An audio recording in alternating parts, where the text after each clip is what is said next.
ഉത്തരേന്ത്യൻ നബി, അതായത് യൂട്യൂബ് ഹാജിനെ കുറിച്ചിട്ടാണ് പറയാനുള്ളത്.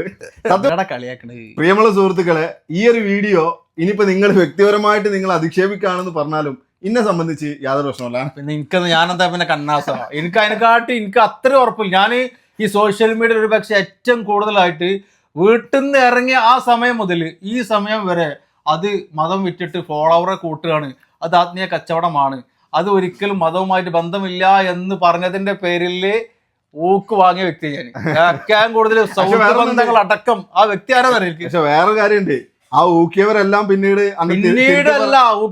പിന്നീട് അവനെ തിരിച്ചിട്ട് തെറി വിളിച്ചു. അല്ല, തിരിച്ചറിഞ്ഞിട്ട് അന്നോട് ഖേദം പ്രകടിപ്പിച്ച ആളുകളുണ്ട്. അതുണ്ട്. അപ്പൊ നമ്മൾ ആരെ കുറിച്ചാണ് പറയണത്? ഉത്തരേന്ത്യൻ നബി, അതായത് യൂട്യൂബ് ഹാജിനെ കുറിച്ചിട്ടാണ് പറയാനുള്ളത്.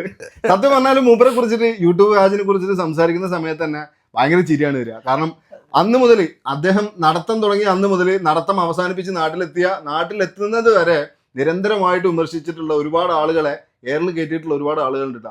ആ എയറിൽ കയറ്റാൻ നിന്ന ആളുകളെല്ലാം ഇപ്പൊ എയറിലാണ്. സത്യമാണ്. നമ്മൾ അവന്റെ വീട്ടിൽ പടച്ചോൻ, എനിക്ക് ആ കാര്യത്തിൽ ഭയങ്കര അഭിമാനമാണ്. അവൻ ഹജ്ജിന് നടന്നു വരണേ എന്ന് പറഞ്ഞപ്പോഴേ പറഞ്ഞു, ഇത്രയും സാധ്യതകളുള്ള ഈ ഒരു ടെക്നോളജി ഉള്ള ഈ സമയത്ത് എന്തിന്, ഫോർ വാട്ട്? അല്ല, ഇന്റെ ഒരു പ്രശ്നം എന്താ അറിയോ, ഷിയാബിനെ അല്ലെങ്കിൽ ഈ യൂട്യൂബ് ഹാജിനെ മാത്രം സെലിബ്രേറ്റ് ചെയ്യുന്ന ആളുകൾ, ഷിയാബ് മാത്രമൊന്നുമല്ല ഹജ്ജിന് നടന്നുള്ളത്, ഒരുപാട് ആളുകൾ നടന്നു വന്നിട്ടുണ്ട്. അവരെ ഒന്നും സെലിബ്രേറ്റ് ചെയ്യാതെ അവരൊക്കെ എന്ന് പറഞ്ഞാല് പടച്ചോന്റെ പ്രീതിക്ക് വേണ്ടിയിട്ട്, അല്ലെങ്കിൽ എന്താ പറയാ, അതിന്റെ പുണ്യം, അല്ലെങ്കിൽ ഇസ്ലാം കാര്യത്തിലെ പഞ്ചസ്തംഭങ്ങളിൽ 5 ഷഹാദത്ത് കലിമ, 2 നിസ്കാരം, 3 സക്കാത്ത്, 4 നോമ്പ്, 5 ഹജ്ജ്. കഴിവുള്ളവൻ ചെയ്താൽ മതി. ഈ കാലഘട്ടത്തിൽ എങ്ങനെയാണോ സാധ്യതകൾ വളരെ പെട്ടെന്നിട്ട് ശരീരത്തിന് ക്ഷീണിപ്പിക്കാതെ നമുക്ക് സാധ്യതകൾ ഉപയോഗിക്കാനാണ് പറഞ്ഞിട്ടുള്ളത്.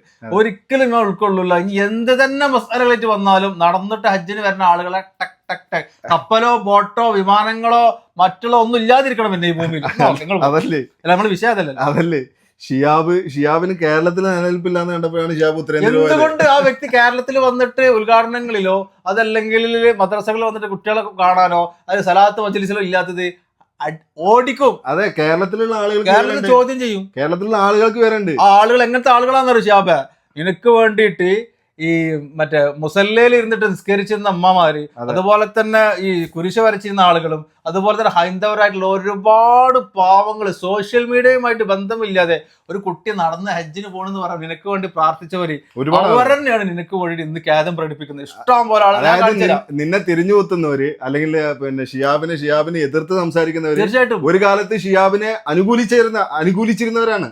അതായത് ഒരു കാലത്ത് ഷിയാബിനെ അവർക്ക് വേണ്ടിട്ട് കരഞ്ഞ് നിലവിളിച്ചിട്ട് ആ കുട്ടിനെ എങ്ങനെയെങ്കിലും അവിടെ എത്തിക്കണേന്ന് പറഞ്ഞവരാണ്. ഷിയാബിനെ ചെക്കനക്ക് വേണ്ടിയിട്ടാണ് റബ്ബേ ഞങ്ങൾ ഇത്രയും നിലവിളിച്ചത്. അല്ല, ഞാൻ ഏതായാലും ഇന്നത്തെ വീഡിയോ. പക്ഷെ ഷിയാബ് ഞാനൊരു കാര്യം പറഞ്ഞിട്ടുണ്ട്, എനിക്ക് അതിനൊക്കെ ഭയങ്കര അസൂയാണ്.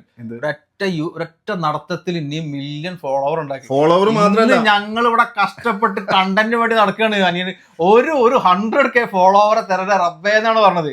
നീയൊക്കെ ഇസ്ലാംകാരും വെച്ചിട്ട് നീ മില്യൺ ഫോളോവറും വെച്ചിട്ട് ഉത്തരേന്ത്യയിലും ഗുജറാത്തിലും യുപിയിലും പോയിട്ട് നീ ഒരു പ്രവാചകൻ മേനിയിൽ ഇങ്ങനെ ജോലിയും ചെയ്യാതെ ഞങ്ങളിവിടെ ചോര നീരാക്കുക, നിങ്ങളിവിടെ മൈക്കിന്റെ മുമ്പിൽ സലാത്ത് വിളിച്ചിട്ട് പൈസ വാങ്ങണ്, അവർക്ക് മുമ്പിൽ ഒരു പ്രവാചകനെ പോലെ, അവർക്ക് മുമ്പിൽ എല്ലാം തികഞ്ഞ ഒരു വ്യക്തിയെ പോലെ സെലിബ്രേറ്റ് ചെയ്യപ്പെടുമ്പോ ശരിക്കും പറഞ്ഞ അസൂയ എന്നോട് നല്ലതുണ്ട്. കാരണം മതം വിറ്റ് ജീവിക്കുന്ന ആറ്റക്കോയും നീയും തമ്മിൽ ഒരു മാറ്റമില്ല. ആറ്റക്കോയ സമുദായത്തിന്റെ അല്ലെങ്കിൽ സമുദായത്തിനെ മതം വിറ്റിട്ട് സമുദായത്തിന്റെ പേര് കളയുന്നുണ്ടെന്നുണ്ടെങ്കിൽ നീ ഷിയാബ് ഹജ്ജ് വിറ്റിട്ട് ഷിയാബ് ഹജ്ജ് നിന്നെ പേഴ്സണലായിട്ട് എടുക്കണ്ട. ഇത് പബ്ലിക്കിൽ നമ്മൾ പറയേണ്ട കാര്യം എന്ന് പറഞ്ഞുകൊണ്ടേയിരിക്കും. അതെ, അല്ല, ഇത് പേഴ്സണലായിട്ട് എടുക്കണം. എന്തുകൊണ്ടാണെന്നറിയോ, നമ്മുടെ മതത്തിൽ പറഞ്ഞിട്ടുള്ള കാര്യങ്ങൾ അല്ലെങ്കിൽ മതത്തിന്റെ ചട്ടക്കൂടുകളെല്ലാം അത് തെറ്റായിട്ടുള്ള ഒരു സന്ദേശം ജനങ്ങൾക്ക് നൽകിയിട്ട് ഇത്തരത്തിലൊരു പ്രഹസനം കാണിക്കുന്ന സമയത്ത് അത് തുറന്നു കാണിക്കണം. അല്ലാതെ ഹജ്ജ് ചെയ്ത വ്യക്തിക്ക് എന്താണ് സെലിബ്രേറ്റ് ചെയ്യാനുള്ളത്? എന്താണ് സെലിബ്രേറ്റ് ചെയ്യുന്നുണ്ടല്ലോ? എന്തിനാണ് ജനങ്ങൾ അവർ ഇത്ര ലക്ഷക്കണക്കിന് ആളുകൾ നമ്മളെ കാട്ടിൽ ഹജ്ജ് ചെയ്തിട്ടുണ്ട് അല്ലെ? പല നിരക്കും അവരൊക്കെ അവരെ ജോലി ചെയ്തിട്ട് കുടുംബം നോക്കണേ, മരണപ്പെട്ടു പോണ്, അവരുടെ തൊഴിൽ മേഖല വിടുന്നുണ്ട്. ഇത് വെള്ളക്കുപ്പായും ജൊബ്ബയിട്ടിട്ട് അത് താടിയും വെച്ചിട്ട് തൊപ്പിയിട്ടിട്ട് സലാത്ത് ചെല്ലിയിട്ട് വേദികൾ കീഴടക്കണോ? ഷിയാബ് എനിക്ക് ഇവിടെ ഉത്തരേന്ത്യയിൽ എനിക്ക് വൈബാക്കാം. പടച്ച റബ്ബിന്റെ ആഹൃത്ത് പോയിട്ട് എനിക്ക് വൈബ് ഉണ്ടാവില്ല. ഇക്കണ്ട ആളുകളെ മുഴുവൻ തെറ്റിദ്ധരിപ്പിച്ചിട്ടാണ് നീ ഒരു ഹജ്ജിന്റെ പേരിലാണ് നീ ഫോളോവറെയും അതുപോലെ തന്നെ നീ ഉത്തരേന്ത്യൻ സംസ്ഥാനങ്ങളിൽ ABCDയോ അഥവും ഇവനും മദ്രസയിലും പോവാത്ത ആളുകൾക്ക് മുമ്പിൽ നീ ഒരു പ്രവാചകനെ പോലെ തന്നെ നീ സെലിബ്രേറ്റ് ചെയ്യുന്നത്. നീ സിറാത്ത് പോലെ കടക്കോ എന്നുള്ള സംശയമാണ്. ഇന്ന് ഞാൻ പ്രതികരിക്കണം എന്നറിയോ? അല്ല, സത്യം പറഞ്ഞാൽ എന്താ അറിയോ, നമുക്കിതൊക്കെ പറയണം, ഹിന്ദിയിൽ പറയണമെന്ന് നല്ല ആഗ്രഹമുണ്ട്. അത്രയും ഹിന്ദിയിൽ പാണ്ഡിത്യം ഞങ്ങൾക്കില്ല, അതിന്റെ പ്രശ്നമാണ്. അല്ലാന്നുണ്ടെങ്കിൽ ഇതൊക്കെ ഞങ്ങൾ ഹിന്ദിയിൽ പറഞ്ഞു. കാരണം കേരളത്തിലുള്ള ആളുകൾക്ക് ഇതെല്ലാം ബോധ്യപ്പെട്ടാണ്. തീർച്ചയായിട്ടും ആരാണ് അവനെ കൊണ്ടു നടക്കുന്നത്? ഇപ്പൊ ഏതെങ്കിലും അവൻ പോകുമ്പോൾ വള്ളം കൊടുത്ത ഉസ്താദുമാരോ അല്ല അവർക്ക് വേണ്ടിയിട്ട് ജുമാക്ക് ശേഷം പ്രസംഗിച്ച ആളുകളൊന്നും അവനെ സപ്പോർട്ട് ചെയ്യണില്ല. കാരണം ചോര നീരാക്കി ജോലി ചെയ്യടാന്നാണ് പറഞ്ഞത്. ജോലി ചെയ്യൂ, നിങ്ങൾ കുടുംബം നോക്കൂ, അധ്വാനിച്ച് ജീവിക്കൂ, ഞങ്ങളെ പോലെ പ്രവാസികളെ പോലെ നാട്ടിലെ ആളുകളെ പോലെ.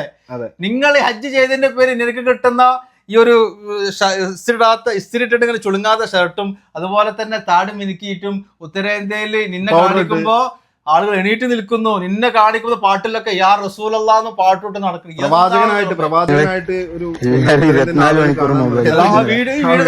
മക്കളെ ജമാനില് കാണാൻ കിട്ടുമോ?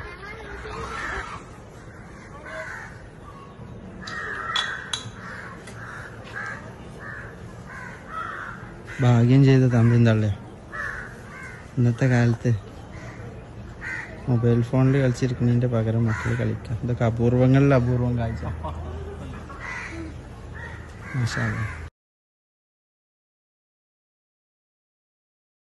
എന്തോ പറയുള്ളത്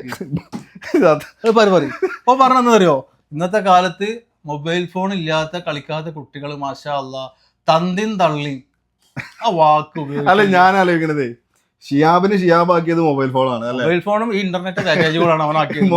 ഷിയാബാക്കിയത് ഈ ഇന്റർനെറ്റും അല്ലെങ്കിൽ ഈ മൊബൈൽ ഫോണും കാര്യങ്ങൾ. സംഭവമൊക്കെ ശരിയാണ്, വളരെ നല്ല സന്ദേശമാണ്. കാരണം കുട്ടികൾ മൊബൈൽ ഫോൺ ഉപയോഗിക്കരുത്, കുട്ടികൾ മൊബൈൽ ഫോണിന് പകരം മറ്റു ആക്ടിവിറ്റീസ് പറയുന്ന ആള്, അതായത് ഈ സന്ദേശം നൽകുന്ന ആളുടെ ക്രെഡിബിലിറ്റി ആണ് ഇവിടെ പ്രശ്നം.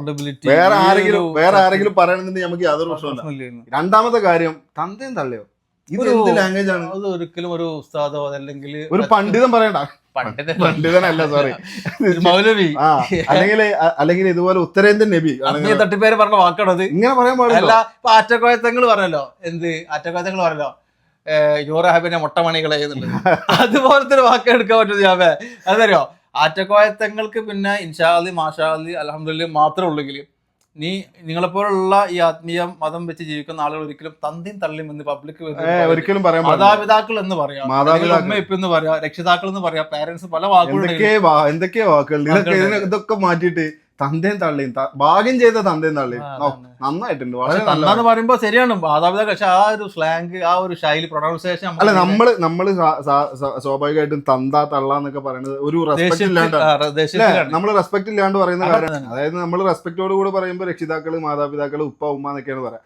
ഏതായാലും ഷിയാബ്, സത്യം പറഞ്ഞാൽ ഈ ഒരു വീഡിയോ കണ്ട സമയത്ത് എനിക്ക് ശരിയാണ് വന്നത്. മറ്റൊന്നും കൊണ്ടല്ല, ഷിയാബിന് ഷിയാബാക്കിയത് ഈ സോഷ്യൽ മീഡിയ മെസ്സേജാണ് ഷിയാബ് കൊടുത്തത്. ഒരു മെസ്സേജും കൊടുത്തു. ഷിയാബ് ചോറ്റൂർ എന്ന മലപ്പുറം ജില്ലക്കാരൻ ഇസ്ലാമിൽ 5ാമത്തെ ഹജ്ജിന് നടന്നു വന്നതിന്റെ പേരിൽ എന്ത് മെസ്സേജ്! അത് കണ്ടിട്ട് ഒരുപാട് ആളുകള് ഹജ്ജിന് നടക്കാൻ നടക്കാൻ നിന്ന്. അതല്ലാതെ എന്ത് മെസ്സേജാണ് മലയാളത്തിനും സൊസൈറ്റിക്കും കേരളത്തിനും നമ്മളെ ജില്ലക്കും നമ്മുടെ സമുദായത്തിനും വിശ്വാസികൾക്കും ഷിയാബ് ചോറ്റൂർ ഹജ്ജ് ചെയ്തതിന്റെ പേരിൽ എന്ത് മെസ്സേജ്?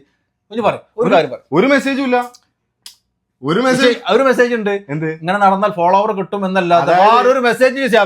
നീ നിന്റെ ഫോളോവറെ ഇത് വെച്ച് കൂട്ടി എന്നല്ലാതെ ഈ സമൂഹത്തിനോ സമുദായത്തിനോ വിശ്വാസികൾക്കോ ജനങ്ങൾക്കോ ഒരു സന്ദേശം, ഒരു കോപ്പി കൊടുത്തിട്ടില്ല. അങ്ങനത്തെ ആളുകളാണ് ആറ്റക്കോയനെ ഇവിടെ വളർത്തുന്നതും. ഇനിയിപ്പോ ഈ ആറ്റക്കോയ ഉത്തരേന്ത്യ പോയി കഴിഞ്ഞാൽ ഷിയാബിനെക്കാളും വലിയ ആളാവും. അതായത് ആറ്റക്കോയന്റെ അതിന് മുമ്പ് ഞങ്ങളല്ലാതെ വേറെ കാര്യമുണ്ട്. ആറ്റക്കോയക്ക് ഹിന്ദി അറിയില്ല എന്നുള്ള വിഷയം മാത്രമേ. ഷിയാബിന് ഹിന്ദി കൈകാര്യം ചെയ്യാൻ അറിയാം. ആറ്റക്കോയക്ക് ഹിന്ദി ഖുറാനും അറിയില്ല. അപ്പൊ ഈ ആറ്റക്കോയ ഉത്തരേന്ത്യയിൽ വരാതിരിക്കാനും ഷിയാബ് നല്ലോണം പടച്ചവനോട് തേടിക്കോ. ആറ്റക്കോയ അവിടെ എത്തിക്കഴിഞ്ഞാൽ എന്റെ കഞ്ഞില് നല്ല കല്ല് വീഴും. എങ്ങനൊക്കെ ആകാശത്തിന് മേലെ കൂട്ടി പറന്നാലും നക്ഷത്രങ്ങൾക്കുള്ളിൽ കൂട്ടിയാലും വിളിച്ച് താഴെ ഇറക്കൂട്ടോ. അതൊക്കെ ജനങ്ങൾക്ക് ബോധ്യപ്പെട്ടിട്ടുണ്ട്. ഇനി ഉത്തരേന്ത്യക്കാർക്കും കൂടെ മാത്രമേ ബോധ്യപ്പെടാനുള്ളൂ. അത് അടുത്ത് തന്നെ അതും ബോധ്യപ്പെടും. അപ്പൊ തല്ല് കൊള്ളുന്നതിന്റെ മുമ്പ് ഈ പരിപാടിയൊക്കെ നിർത്തിയിട്ട് ഒരു മനുഷ്യനായിട്ട് ജീവിക്കാൻ ആരോഗ്യ ദീർഘായുസ് തരട്ടെ. അത് വെച്ച് ഇനി ആ ദീർഘായുസ് തരുന്നത് നല്ലൊരു കുടുംബ ജീവിതം അധ്വാനിച്ചിട്ട് ജീവിക്കാൻ പഠിച്ചാൽ തൗഫീഖ് നൽകട്ടെ. ആമീൻ.